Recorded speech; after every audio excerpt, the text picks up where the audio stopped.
So what I like about this is Bryan Singer is directing this new X-Men movie. And you kind of feel he came in, looked at the other X-Men movies that have been done, First Class and the two Wolverine movies, and said, stand aside, you hacks. Let me show you how an X-Men movie is made. That's exactly what you get, a proper X-Men movie. The plot, story, I thought it was pretty solid. They based it on a classic X-Men storyline, Days of Future Past. I think I said that right. And it's not the exact same storyline. They made a few changes as far as who goes back in time. There's Wolverine in the movies. I think it was like Shadowcat in the comic books, and Bishop in the cartoons. But you see basically the same story.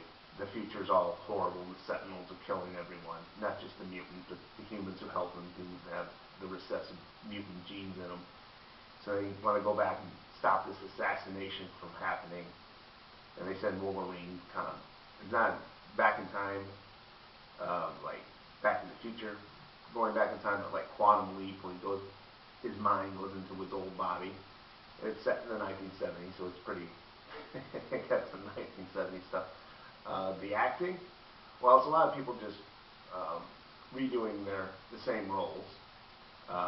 Patrick Stewart and Ian McKellen in Future, Professor X in Future, Magneto. I thought they were, that was good. And same with Ellen Page, Shadowcat, Hugh Jackman's Wolverine, and all the people in the past, like past Professor X, James, what's his name, McElroy, and Michael Fassbender as, the young Magneto, and Jennifer Lawrence as Mystique. And like I said, it's just people redoing the same roles that they did before. A few changes as far as where they are in the storylines, but all solid performances. As far as new people, I didn't catch his name. The guy who plays Quicksilver, I thought he was fucking hilarious.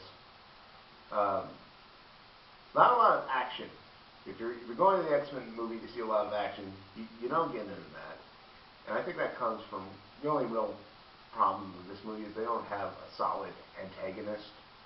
They've got Peter Dinklage as Belvedere Task, the guy who's making the Sentinels, but he comes off as more the guy just trying to sell the Sentinels than, an evil villain. And Magneto, who's been the villain in most of the movies, in the future, he's kind of realized the mistakes he's made and he's trying to atone for them, so he's not a villain in that. And in the past, it's kind of like, well, is he really that much of a villain? He wants to wipe out humanity because humanity is trying to wipe him out. So, I don't know, morally ambiguous.